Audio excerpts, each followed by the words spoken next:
Heart beat scan ఒక్క second లోనే world class 640 slide CT scan ఇప్పుడు మీ విస్టా ఇమేజింగ్ బంజారా హిల్స్ లో.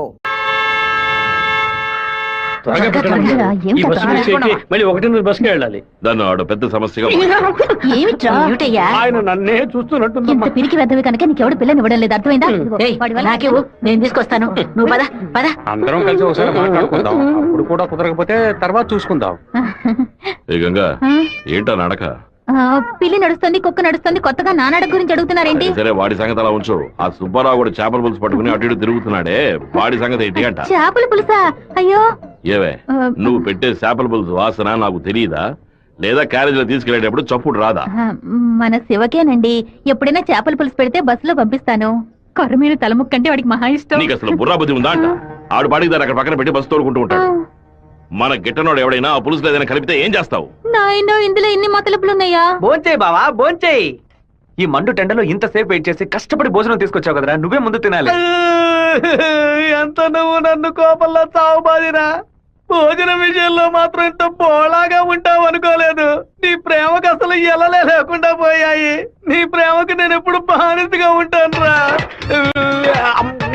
ఏంట్రా సత్తిగా, భోజనం బాగా రుచిగా ఉందా? అమ్మగారు చేతి వంట కదా, మరి మైకం వచ్చేలాగేమి లేదు బావా. ఈ కళ్ళు తిరగడాలు అలాంటిది ఎందుకు అలా అడుగుతున్నావు? ఏం లేదు, చాలా దూరం నుంచి భోజనం వస్తుంది కదా, మన శత్రువులు ఎవరైనా విషం గిషం కలుపుకుంటే అయిపోతాను కదా, అందుకే ముందు నీ మీద టెస్టింగ్ చేశా. అరే దుర్మార్గుడా, నువ్వు పెట్టిన భోజనంలో ప్రేమ ఉంటుంది అనుకున్నాను, ఇలా పాయిజన్ ఉంటుంది అనుకోలేదు. 100 మైళ్ళు దాటుకొని భోజనం వస్తుంది, మీరు ఇంకేం బాగుపడతారా? ఒక తల పీసో లెగ్ పీసో తింటావా? పులి కాకలేసిన పిజ్జా తిందో. అయితే పెప్సీ తాగుతుందా? కూడబెట్టిన డబ్బంతా పోగేసి స్థలం కొన్నానే. 7 లక్షలు నమ్ముకునే కదా మన భవిష్యత్తు ఉంది. ఈ నోటీసు చూసిన తర్వాత నేను సగం చచ్చిపోయాను. ఏమిటండి ఇలా మాట్లాడుతున్నారు? అయిపోయింది, ఇంకా మన పిల్లల భవిష్యత్తు అయిపోయింది. ఏంటి క్లాస్ రాకుండా ఇక్కడ కూర్చున్నావు? ఇంట్లో ఒకే ప్రాబ్లం. కొన్ని రోజుల క్రితం మా మావయ్య ఎయిర్పోర్ట్ దగ్గర 2 గ్రౌండ్ల స్థలం కొన్నారు. సడన్ గా ఆ ల్యాండ్ ని తీసుకుపోతున్నారని గవర్నమెంట్ వాళ్ళు నోటీస్ ఇచ్చారు. మా ఫ్యామిలీలో అందరూ చాలా బాధపడుతున్నారు. అది సరే, ఎవరి దగ్గర ఆ స్థలం కొన్నారు? శివ చెప్పు చేయండి. నేను నీకు విషయం చెప్పినట్టు రాధికాకు తెలీదు. సరే నేను చూసుకుంటాను. దొంగ చటక ఎందుకులా తలుపు గడియ పెడుతున్నారు? రేయ్ మామా, రేయ్ ఏంట్రా బొత్తిగా మర్యాద తగ్గుతుందా? ఆ ఎయిర్పోర్ట్ పక్కన ఉన్న ప్లాట్ ని ఎవ్వరికి చూపించొద్దు అని చెప్పాను కదా. నువ్వేమో 2 ఏళ్ల క్రితం రామనాథం అనే వ్యక్తికి అమ్మావు. ఎయిర్పోర్ట్ అక్విజిషన్ నోటీస్ చూడగానే వాడు కుటుంబంతో పాటు ఊరేసుకుంటానని తాడుకోవడానికి వెళ్ళాడు. బాగుపడతావా? వాడు మాత్రం ఆ స్థలం కొన్నాడా? మొత్తం 160 మంది కొనుక్కున్నారా? వాళ్ళ గురించి నాకేం దిగులేదు. ఇతని సంగతి ఏంటి? నేను తీసుకుని ఇంట్రీమ్ స్టే ని ఎయిర్పోర్ట్ అథారిటీ కొట్టేసింది. హైకోర్టుకి వెళ్ళి పర్మనెంట్ స్టే తీసుకుంటే సరిపోయా. నీతో ఇలా మాట్లాడితే వర్కౌట్ అవుతుంది కానీ రే సత్తిగా, జేసీపీ సత్యమూర్తికి ఫోన్ చేస్తాను. ఏమావా, పోయిన సంవత్సరం మన ఊళ్ళో ఇల్లు కట్టావే, ఎంత అయింది? 20 లక్షలు. ఎందుకు అడుగుతున్నా? ఆ 20 లక్షల్ని 4,000తో నేలమట్టం చేస్తాను చూడు. ఏంది? 6 గంటలు జేసీపీ రెంట్ 3,000, 500 బయట 500 డీజిల్. నేను ఓకే అంటే కొంచెం ఏంద్ర నువ్వు అనేదే? జేసీపీ సత్యమూర్తి అన్నానా? ఒక 6 గంటల సేపు జేసీపీ కావాలి, కొంచెం లైన్ లో ఉండండి. కుదరదని ఎక్స్ట్రా చేసావనుకో, జేసీపీ ఇంట్లో వెళ్ళిపోతాను. ఇంటిని కూల్ చేయాలి, డీజిల్ పోసుకొని రెడీగా ఉండండి. కొత్తలే కానీ వాస్తు బాగోలేదు. ఇప్పుడు నేను చేయమంటావురా? ఏడుస్తున్నారు రామనాథం, నవ్వాలి. లేదు డీజిల్ పోసుకొని రెడీగా ఉన్నారట. ఫోన్ పెట్టరా ముందు. ఇలా చూడండి సార్, 2 ఏళ్లకు ముందు ఆ స్థలం 7 లక్షలు కొన్నారు. ఇప్పుడు దాని విలువ 10 లక్షలు ఉంది. నేను కాదంటోలా, కానీ నేను 8 లక్షలే ఇవ్వగలను. మీ ఒరిజినల్ డాక్యుమెంట్లు ఇచ్చేసి ఈ అగ్రిమెంట్ లో సంతకం పెట్టండి. మినిస్టర్ చేత రికమెండ్ చేసి ఉంటే పోయి ఉండేది. పోయిపోయా కుర్ర కుంకల చేత సెల్ ఫోన్ లో జేసీబీ మిషన్ పెట్టుకున్నారండి. చెప్పు రాధిక. మా ల్యాండ్ ప్రాబ్లం సాల్వ్ అయిపోయింది. ఆ ఓనరే స్వయంగా వచ్చి డబ్బు చెల్లాడు. ఎవరు రికమెండ్ చేశారు. సంతోషంలో ఏం చేయాలో అర్థం కావట్లేదు. ఒక పని చెయ్యి, నీ ఇంటి పక్కన ఉన్న శివాలయానికి వెళ్ళి శివుడికి ఒక అర్చన చేయించు. లేట్ చేయకుండా అక్కడికి వెళ్ళు. సరే అన్నా, మీరు అనుకున్నట్టు ఎమ్మెల్యే తప్పుడు రూట్ లోనే వెళ్తున్నాడు అన్న. నదిలోంచి ఇసుక తీసే క్వారీ కాంట్రాక్ట్ ని ముద్దు కృష్ణ అనే బినామీ పేరుతో వీడే నడుపుతున్నాడు. రోజుకి 250 లోడ్లే తీయాలయ్యా, కానీ వీడు 450 లోడ్ల దాకా తీస్తున్నారు. ఆ మందంతటిని వైజాగ్ తరలించి అక్కడ పోర్టు ద్వారా విదేశాలకు ఎగుమతి చేస్తున్నారయ్యా. మన దగ్గర అన్ని ఆధారాలు ఉన్నాయా. తహసీల్దార్ గారు కూడా వచ్చారు. రమ్మని చెప్పండి. చెప్పండి. నమస్కారం. ఏంటి సార్ ఇదంతా? రాజకీయ నాయకుల అధికారం ముందు మేమేం చేయగలమండి? గవర్నమెంట్ ఉద్యోగులు ఇట్లా మాట్లాడచ్చా? అనంతపురానికి నీటి సరఫరా ఉండదు, సాగు చేయడానికి ఈలుగా ఉండదు అని వ్యవసాయాన్ని మూలన పడేశారు. జరిగే కొద్ది వ్యవసాయం భూగర్భ జలాలపై నమ్ముకునుంది. ఏటి పనులను శుభ్రంగా ఊడ్చేస్తే బోర్లో నీళ్ళు ఎక్కడి నుంచి వస్తాయి? భూమాత దగ్గర నుంచి మట్టి దోచేయడం అనేది కన్న తల్లి దగ్గర గర్భసంచిని దోచుకోవడంతో సమానం. ఇప్పుడు ఏడున్నాడు రాజశేఖరుడు. ఇప్పుడు వెళ్ళి అడిగామనుకో అమ్మ మీద ఒట్టేసి నాకేం తెలియదు అంటాడు. ఎందుకంటే బినామీ పేరు మీద వ్యవహారం సాగుతుంది. కొంచెం ఓపికగా ఉంటే వాడిని ఎలాగోలా పట్టుకోవచ్చు. సరే అన్నా నీ గురించి మెసేజ్ వచ్చింది. ఏమనొచ్చిందిరా? పీ ఫర్ పొరమోకు, ఈ ఫర్ ఎద్దు, టీ ఫర్ తీపు, E for enemy, R for rowdy. ఎవరు పంపింది? సెకండరీ అశోక్ అన్న. ఎక్కడ వాడు? ఇక్కడే ఉన్నాడన్నా. నువ్వేనా అశోక్ అంటే? ఏమన్నా మెసేజ్ పంపా? వసంత్ ఫార్వర్డ్ చేసి ఎవరు వసంత్ అంటే? ఎవరు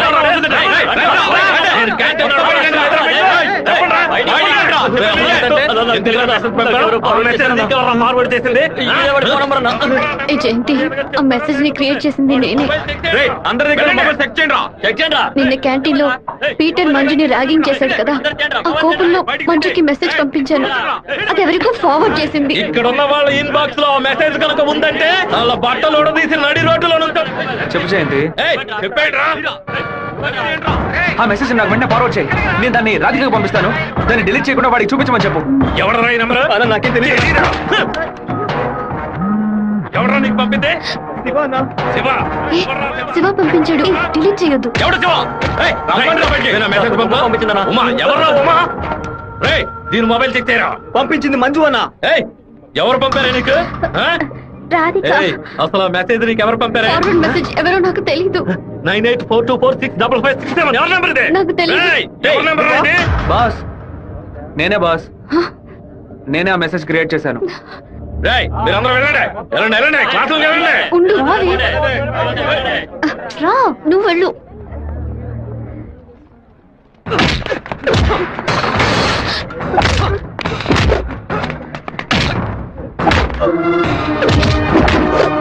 నేను వెళ్ళి నిజం చెప్పేశాను. వదులు. నిజం చెప్తే నీ డ్రెస్ చింపేస్తాడు. పర్వాలేదా? రా.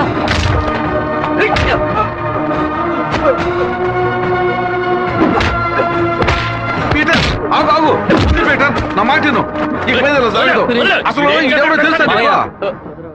నువ్వేం మాట్లాడుకో, నాదే తప్పు. జరగదని చెప్తున్నాను కదా. తీసుకుపోరా ముందు ఇక్కడ రా. రారా శివ రా. ఏరా వాడు నిన్ను కొడితే నువ్వు తిరిగి కొట్టవా?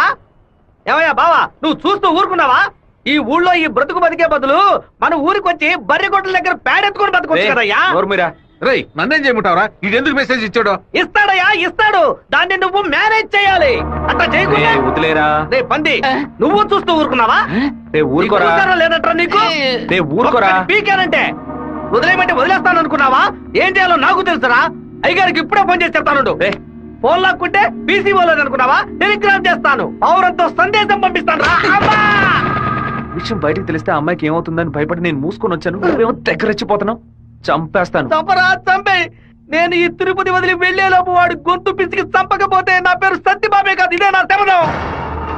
ఏంటి సార్ ఇది? ఆ పంతులు స్ట్రైట్ గా కమిషనర్ కే కంప్లైంట్ ఇచ్చాడు. ఏ పెడతావు సార్ వాడిని? నా మాట విని నువ్వు లొంగిపో. అప్పుడే ఈ టేబుల్ మీద ఉన్న నీ కేసు ఫైలు ఆ షెల్ఫ్ కి వెళుతుంది. వారంలో నువ్వు బెయిల్ మీద బయటికి రావచ్చు. లేకపోతే కమిషనర్ నీకు స్పాట్ పెడతాడు. సరే బొక్కలతో ఏంటన్నా? మనసు చాలా బాధగా ఉంది జయంతి. నేను నిద్రపోయే వారం రోజులైంది. నేను చేసిన తప్పుకి శివ దెబ్బలు తిన్నాడని తలుచుకుంటేనే బాధగా ఉంది. సారీ 4 సార్లు మెసేజ్ పంపించాను. వాడు రిప్లై కూడా చేయలేదు. వెంటనే పర్సనల్ గా కలిసి సారీ చెప్పాలని ఉంది. సరే, సారీ చెప్పేటప్పుడు ఒక థ్యాంక్స్ కూడా చెప్పాయి. థ్యాంక్సా? ఆ రోజు మీ ఇంట్లో ల్యాండ్ ప్రాబ్లం కి ఎవరో రికమెండ్ చేశారని చెప్పావే, అతను వేరే ఎవరో కాదు, శివాని. తన ముందుండి వాళ్ళ ఓనర్ తో మాట్లాడి డబ్బులు ఇచ్చేలా ఏర్పాటు చేశాడు.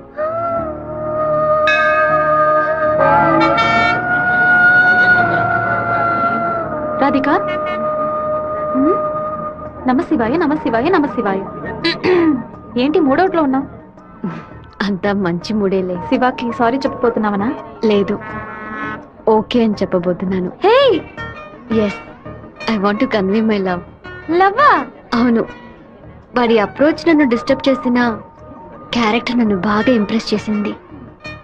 వెంటనే శివతో చెప్పేయాలి. 6 months తర్వాతే శివ నిన్ను మీట్ అవుతాడని చాలా క్యాషువల్ గా చెప్పాడు. ఒకరోజు క్యాలెండర్ తీసి చూశాను. April 1st, fools day. Shiva ఎక్కడ మోసపోతాడని అనుకున్నాను. నువ్వు ఇంత త్వరగా మనసు మార్చుకుంటావని అనుకోలేదు. ఒరే శివ, పీటర్ ఈ రోజు జైలు నుంచి వస్తున్నాడట. నువ్వు ఇక్కడ నుండి వెళ్ళిపో. మీరంతా పిరికి పండాలరా. వాడు నా దగ్గరికి రాడరా, ఆ ప్రొఫెసర్ దగ్గరికి వెళ్తాడు. ఆయన ఎందుకు అనవసరంగా వాడి మీద కంప్లైంట్ ఇచ్చాడు? ఒక్కడన్నా మగాడు అనిపించుకున్నాడే. కాలేజీలోకి వెళ్ళి ఏం జరుగుతుందో చూడు. సరే. రే, నువ్వు నిజంగానే మూడోట్లో ఉన్నావా లేకపోతే మూడోట్లో ఉన్నట్టు నటిస్తున్నావా?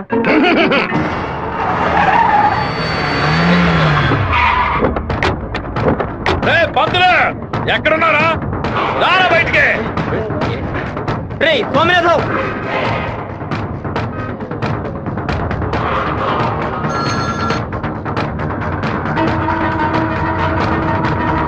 అన్నా అన్నా.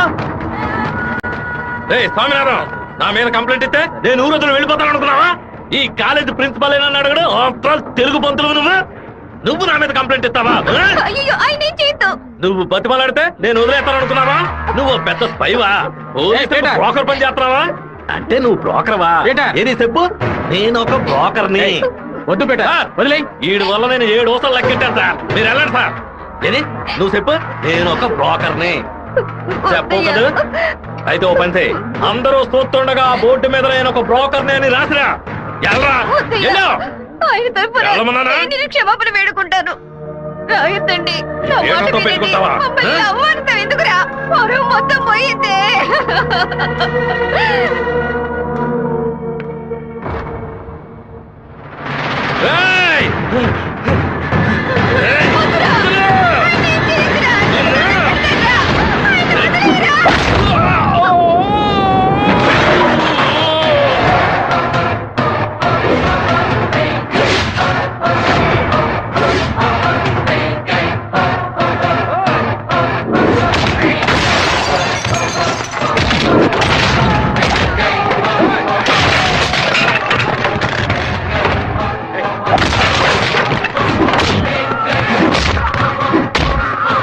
పోలీసులకు ఫోన్ చేద్దాం సార్. వాడిని మనం అసలు ఏమీ చేయలేకపోతున్నాం. కొట్టేవాడిని ఆపడం ఎందుకు?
బాబు, నువ్వు అక్కడి నుంచి వెళ్ళిపో. వాళ్ళు వచ్చారంటే నేను వదిలిపెట్టరు.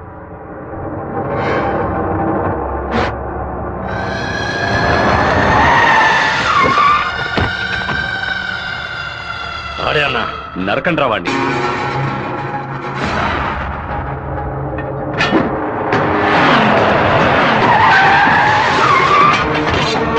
వీరభద్రం అన్న.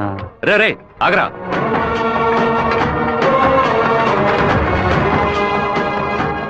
నాన్న ఏంటి? నాన్న వీరభద్రం అన్న కొడుకు.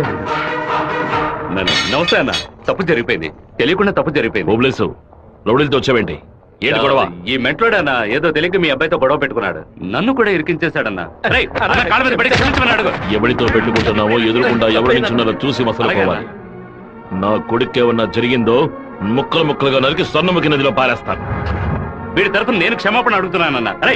కొండ్రా అందరూ. అన్న, బాబు జోలికి ఒక్కడు కూడా రాడన్నా. అందుకు నేను గ్యారంటీ. మీరు బయలుదేరండి అన్నా, నేను చూసుకుంటాను. అన్నా, ఏంటన్నా ఇంత పని చేశావు? ఏదో డబ్బులు కొరాడన్నా. తీరా చూస్తే వీరభద్రం గారు కొడుకన్నా. కొంచెం మిస్ అయి ఉంటే మా వాళ్ళ తల్లే కాదు, నా తల కూడా నరికి పారేసి ఉండేవాడు. దయచేసి నన్ను నా వాళ్ళని ఈ మ్యాటర్ లో మాత్రం ఇన్వాల్వ్ చేయదన్నా. నన్ను వదిలేయన్నా. 57వ సెల్లు. నా కళ మొత్తం చెదిరిపోతుంది అనుకోలేదు. వాడికి ఎంత కోపమా, ఎందుకలా మూర్ఖంగా బిహేవ్ చేశాడు. ఆ వీరభద్రం వాడి నాన్న అని తెలియదు. టెన్షన్ అవ్వదు, పెద్ద తప్పు చేశాను. మెంటల్లా మాట్లాడుకో. నా ప్రేమ మొత్తం నా మనసులో దాచిపెట్టుకుంటాను. అతనికి ఏం చెప్పను. నా కళ కళ్ళైంది. ఏంటన్నా ఇంత పెందరాడే రాజశేఖరం గారు తిరుపతి పక్కన 7 కోట్ల రూపాయలకు ప్రాపర్టీ కొంటున్నట్ట. ఈ రోజే రిజిస్ట్రేషన్ అట. ఆ దండపాణి గారు వచ్చి చెప్పాడు. తిరుపతి కాళహస్తి మధ్యలో 120 ఎకరాలంట. ఏ రిజిస్ట్రేషన్ ఆఫీస్? చెప్పన్నా. తిరుపతిలో స్థలం పడిపోతున్నాను. రిజిస్టర్ ఆఫీస్కి వచ్చాయి. ఓకే ఓకే అన్న. లెక్క పెట్టుకోండి.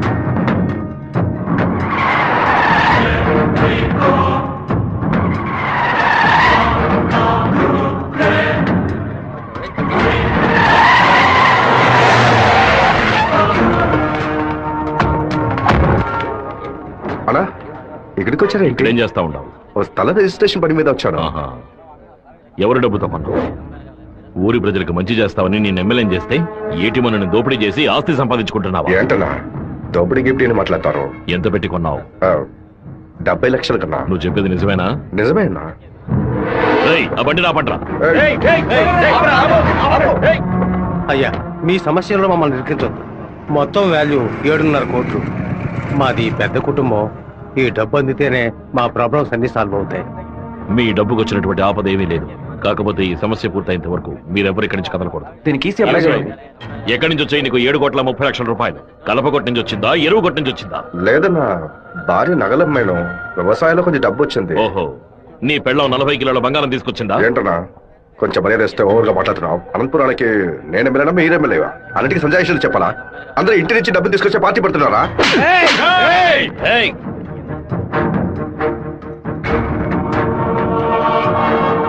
నా మాటకు విలువిచ్చి 50,000 మంది నీకు ఓట్లు వేసి నేను ఎమ్మెల్యేని చేశారా? రేపు నేను వాళ్ళకి ఏం సమాధానం చెప్పాలరా? అయ్యా, అన్ని రికార్డులోకి ఎక్కించేశారట. ఇక మన చేతుల్లో ఏమీ లేదు. నేనంతా వింటూనే ఉన్నాను. ఒక చిన్న ఐడియా చెప్పరా. ఇతను అక్రమంగా సంపాదించిన ఆస్తులన్నీ మన ఊరు ప్రజలకి, పంచాయతీకి రాసి చేయొచ్చు. వెంటనే అలా చేయడం కుదురుతుందా? చేయొచ్చు అన్న. దానికి స్టాంప్ డ్యూటీ తక్కువే. 10 నిమిషాల్లో డాక్యుమెంట్ రెడీ చేస్తాను. సరే చెయ్యి. అన్నా, 100 రూపాయల స్టాంప్ పేపర్ తీసుకొని నేను చెప్పేది కొట్టండి. అనంతపురం జిల్లా పులివెందుల గ్రామం వెంకయ్య వీధికి చెందిన శుంకర సుందరమూర్తి గారి పెద్ద అబ్బాయి రాజశేఖరం అనబడే నేను మనస్ఫూర్తిగా రాసిచ్చినది ఏమనగా, తిరుపతి పక్కనున్న సర్వే నంబర్ 141, 142, 143 కింద వచ్చి 120 ఎకరాల భూమిని అనంతపురం జిల్లా వాసులకి హృదయపూర్వకంగా రెడీ నాన్న. లోపలికి వెళ్ళి సంతకం పెట్టు, లేదా గవర్నమెంట్ జీబ్ లో పోయి చువ్వలు లెక్క పెట్టాలి. వెళ్ళు.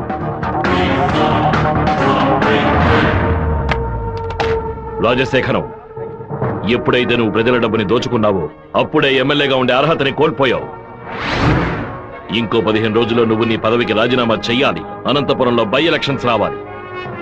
ఇలా చూడు, నువ్వు రాజీనామా చేసినా బై ఎలక్షన్స్ వస్తాయి, నువ్వు చచ్చిపోయినా వస్తాయి. వెళ్ళు.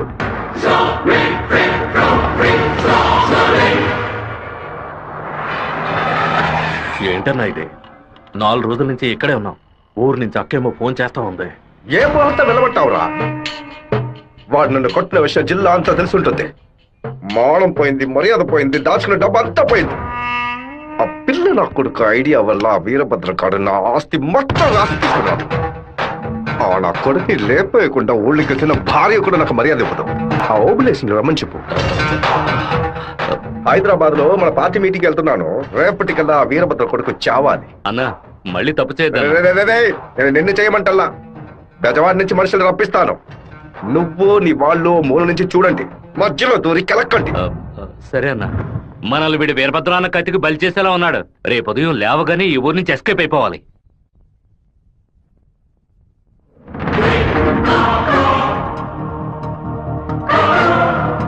అన్నా, ఆ ఓప్లెస్ గాడు తిరుపతి రిజిస్ట్రేషన్ ఆఫీస్కి వచ్చాడు.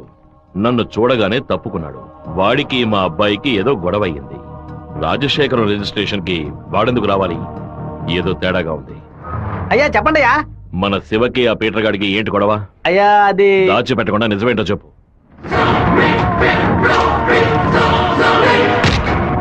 నా దగ్గర దాచేశారు కదూ? కావాలనే గొడవ పెట్టుకున్నాడు. ఇందులో ఏదో మతలబు ఉంది. టీ మొహాన్న పోసిన ఆ నిమిషంలోనే వాడి చేతి నరికి పారేసి ఉండాలి. గొడవలేం పెట్టుకోవద్దని మనమే కదే చెప్పాను. అవును, నేను ఒక బుద్ధి లేని మనిషిని. నా మాట గౌరవ ఇచ్చే నా కొడుకు ఊరికే ఉన్నాడు. రండి ఆ ఓబ్లేజ్ గారిని కలిసి ఏంటన్నా సడన్ గా ఈ ట్రిప్ ఏంది? రే డోంగ్రే, కొడుకు ఏదైతే అప్పకి ఎక్కడో మండుద్రా. అందుకే మనం అసలు ఈ ఊళ్ళో లేవు. చూసావా అతను లైన్ లోకి వచ్చేసాడు. అన్నా చెప్పన్నా. ఓబ్లేజ్ ఎక్కడున్నావు? వైజాగ్ లో ఉన్నా అన్న. ఏదైనా పరిపడిందన్నా? నేను ఇప్పుడు ఫోన్ కట్ చేస్తాను. నువ్వు అక్కడ ఉన్న ల్యాండ్ లైన్ నుంచి నాకు ఫోన్ చేయి. ఎందుకన్నా? నువ్వు వైజాగ్ లోనే ఉన్నావా లేదా అని తెలియద్దు. ఇప్పుడే అన్న రేణుగుంట దాటి పెడుతున్నాను. ఎందుకు అబద్ధం చెప్పావు? దొరికిపోయావు. నాకు దీనికి ఏ సంబంధం లేదన్నా. ఆ రాజశేఖరమే బెదవాడినిచ్చి బందర్ నుంచి మనుషులు రప్పించి బాబు నిశేలని చూస్తున్నాడు. ఏమన్నావురా? ఈ విషయం మీకు తెలీదా? నా కొడుకు ఒంటి మీద చిన్న గీత పడినా సరే తిరుపతిలో ఉన్న రౌడీలందరినీ ముక్కలు ముక్కలుగా నరికి పారేస్తానా? రారా తిరుపతికి.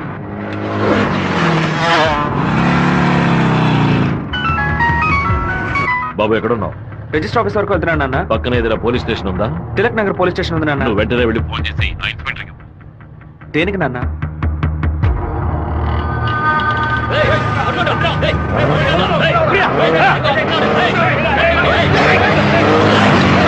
మాధవరావు ఎక్కడున్నావు? విషయం ఏంది బావా?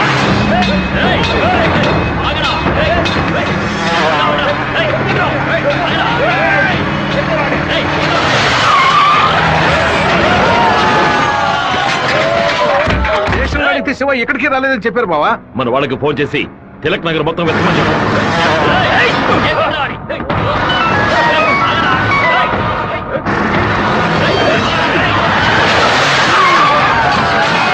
చెప్పండి అన్న. తిరుపతిలో మీ వాళ్ళకి ఫోన్ చేసి అన్ని చోట్ల వెతకమని చెప్పు. పీటర్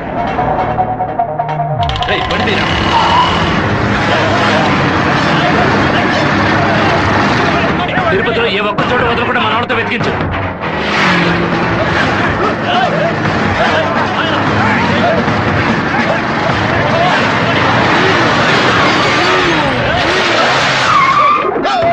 వాడికి ఏదైనా అయితే మనల్ని వేసేస్తారు.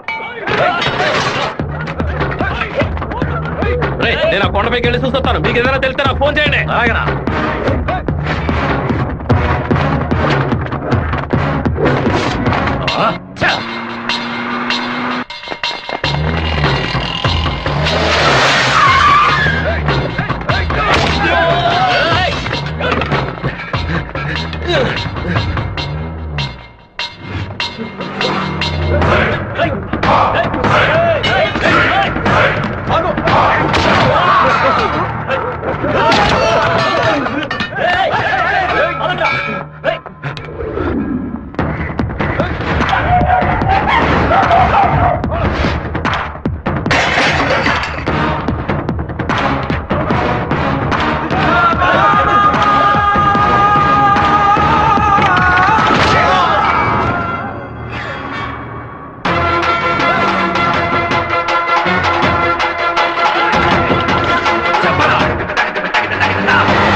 సరేనండి, చెప్పేస్తా. తమ్ముడు, మన అబ్బాయి నరికేసే కదా వచ్చాడు, ఓటం పాలయ్యి రాలేదు కదా. ఏ గొడవలకైతే పోకూడదు అని నా బిడ్డ దూరంగా ఒదిగి ఒదిగి ఉన్నాడు. వాడే కత్తి పట్టుకునేలా చేశారు. ఇలా చూడు ఓపిలేసు, రోడ్లో వచ్చేపోయేవాళ్ళందరూ సెల్ తో ఫోటోలు తీశారు. ఈవినింగ్ పేపర్ లో న్యూస్ వచ్చేస్తుంది. ఖచ్చితంగా రిమాండ్ చేసే తీరాలి. కేసు రాసేటప్పుడు పర్సనల్ మోటివ్ వేయలేదు, ఆత్మరక్షణ కోసమే నరికాడని రాయి. మెయిన్ మ్యాటర్ లో నరికినోడే స్వయంగా సరెండర్ అయ్యాడు అని అండర్లైన్ చేసి మరీ రాయి. అప్పుడేనయ్యా బాబుని బెయిల్ మీద విడిపించగలం. ఎంతో చెప్పి చూశానన్నా, 15 రోజులు రిమాండ్ లో ఉంచి తీరాలని ఇన్స్పెక్టర్ అంటున్నాడన్నా. నా మనుషులు 4 లోపల సబ్ జైల్లో ఉన్నారన్నా. బాబుని జాగ్రత్తగా చూసుకుంటారు. అన్నీ నాకు తెలియకుండా దాచిపెట్టేశాను. రాజకీయ నాయకుల్ని నమ్ముకునే మేము పొట్ట కడుపుకుంటున్నాం. నన్ను ఏం చేయమంటావన్నా? క్షమించన్నా. వెళ్ళు వెళ్ళు. రాజశేఖర్ ఇప్పుడు ఎక్కడ ఉన్నాడు? పార్టీ మీటింగ్ అని హైదరాబాద్ వెళ్ళాడు. చిన్నగా హైదరాబాద్కి పోనిపో. వాడు శాస్త్రసభ నుంచి బయటకు వచ్చేటప్పుడు అక్కడే వాడిని నరికి పారేస్తా. నాన్న మీరేం టెన్షన్ అవ్వకండి. మీరు కంగారు పడితే వాళ్ళు వేసిన ప్లాన్లో సగం గెలిచినట్టే. మీరు ఊరికి బయలుదేరండి. తర్వాత ఏం చేయాలో మెల్లగా ఆలోచించుకోవచ్చు. అయ్యా టైం అయింది, కోర్టుకు తీసుకెళ్ళాలి.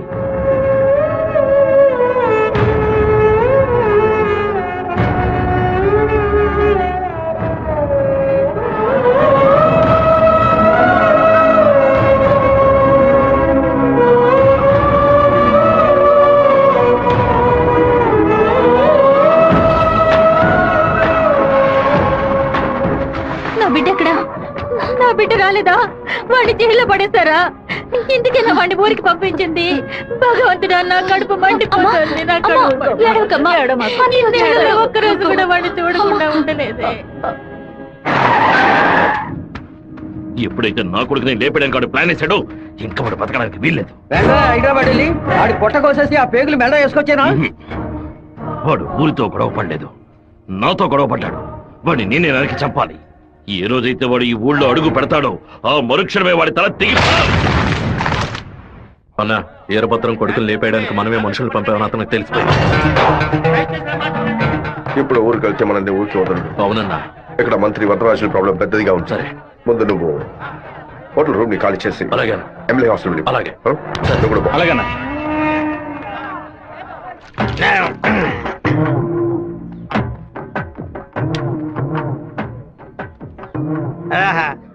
తాగి ఉన్నామే, తాగి బండి డ్రైవ్ చేసుకుంటూ పోతే పోలీసు వాళ్ళు లోపల పెడతారు. నెట్టుకుంటూ పోతాం.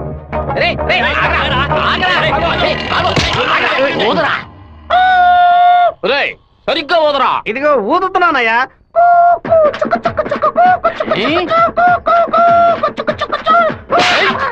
ఎగతాళా? మందు కొట్టవలేదో తెలుసుకోవడానికి ఊదమంటే కొట్టానయ్యా.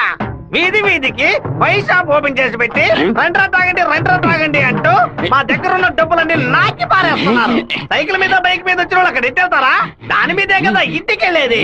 ఒక పని చేయండి అయ్యా, తాగుబోతులకు మాత్రం రాత్రి 7 గంటల తర్వాత ఒక బస్సు ఏర్పాటు చేయండి. మేము ఫుల్ గా తాగి ఇంటికి వెళ్ళి హ్యాపీగా తొంగుంటాం. ఓవర్గా మాట్లాడగరా. అలాగే మాట్లాడతానండి. తాగేసి బండి డ్రైవ్ చేసుకుంటూ వెళ్ళకూడదనే చట్టం ఉంది.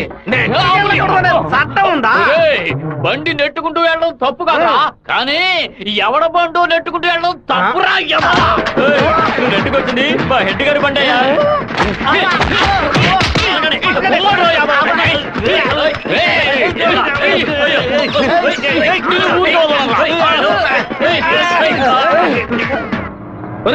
బాబు వచ్చేసాడు. అమ్మగారు చెప్పండి.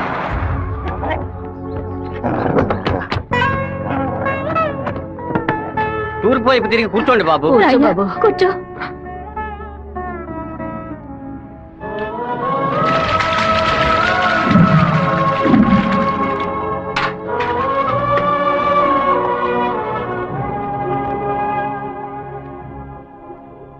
అమ్మా, ఎందుకు ఇలా డల్ గా ఉన్నారు? నేను రావడం మీకు ఇష్టం లేదా ఏంటి? నువ్వు వచ్చిన సంతోషంలోనే అమ్మకి నోట మాట రావడం లేదన్నయ్య. నీకు నా మీద అంత ప్రేమ అమ్మా? ఏంట్రా గబుక్కుని అలా అడిగేసావు? మరేంటమ్మా, ఇన్ని నీళ్లు నా తల మీద పోసావే, చూసుకోవడానికి తుండుకుంటైనా ఇచ్చావా? ఇంకేం తక్కువ లేదు. ఉండు, తలదుడుస్తాను. లక్ష్మి, లోపలికి వెళ్ళి అటెండెన్స్ చేసి గిఫ్ట్ ఇచ్చేసి వెంటనే వచ్చేయాలి. మరైతే నువ్వు రావా? నీ ఫ్రెండ్ పెళ్లికి నన్ను చేంజ్ చేయమంటావు? నేను ఒంటరిగా వెళ్ళానని నాన్నకి తెలిసిందో నేను చెదకబాతారు. రా అన్నయ్య. అమ్మ వాళ్ళు రాలేదా? నువ్వు ఎప్పుడు ఊరెళ్తున్నావే? ఇంకా 2 రోజుల్లో సెమిస్టర్ ఎగ్జామ్స్ మొదలవుతాయి. రేపు ఉదయమే నేను తిరుపతికి బయలుదేరుతాను. రండి బాబు. కూర్చోండి కూర్చోండి. అన్నయ్య, ఆ ఎల్లో ఓణి అమ్మాయి ఎలా ఉంది? చండాలంగా ఉంది. మ్యాటర్ ఏంటి? ఆ బ్లూ ఓణి నీకేమైనా పిచ్చి పట్టిందా? అది కాదు, ఇక్కడున్న అమ్మాయిలందరూ మన క్యాస్ట్ వాళ్ళే తెలుసా? వీళ్ళలో ఒక్కరినే నువ్వు సెలెక్ట్ చేసుకున్నావు అనుకో, నేను అది వెళ్ళి అమ్మ చెవిలో ఊదుతాను, అమ్మ నాన్న చెవిలో ఊదుతుంది, ఆ తర్వాత నీ పెళ్లిలో నా దస్వర ఊదుతారు. ఎందుకంత కక్ష? 25 వయసులో పెళ్లి చేసుకుంటే అది సూసైడ్, 28లో చేసుకుంటే అది అటెంప్ట్ మర్డర్, 30లో చేసుకుంటే అది మర్డర్, 24 ఏట చేసుకుంటే బావిలో దూకినట్టు, 23 విషం తాగినట్టు, 22 ఊరేసుకున్నట్టు. మరి ప్రేమించి పెళ్లి చేసుకుంటే స్వర్గం, హౌస్ అరెస్ట్, జీవిత ఖైదు. అనయ్య, టీవీలో అమ్మాయిని చూడు, చాలా అందంగా ఉంది. అయ్యో ఒకసారి చూడు. ఏంటా జరుగు? తను నచ్చిందా? చాలా అందంగా లక్షణంగా ఉంది కదూ. తను ఎవరో ఏమిటో నేను కనుక్కొని నీ చేత ఆత్మహత్య చేయించరా? వచ్చే ఏప్రిల్ 1 వరకు ఓపికగా ఉండు, మరుసటి రోజు చెప్తాను. ఏమిటనయ్యా, లవ్ లో పడ్డావా? ఒక అమ్మాయి అంగీకారం కోసం 6 నెలలుగా వెయిట్ చేస్తున్నాను.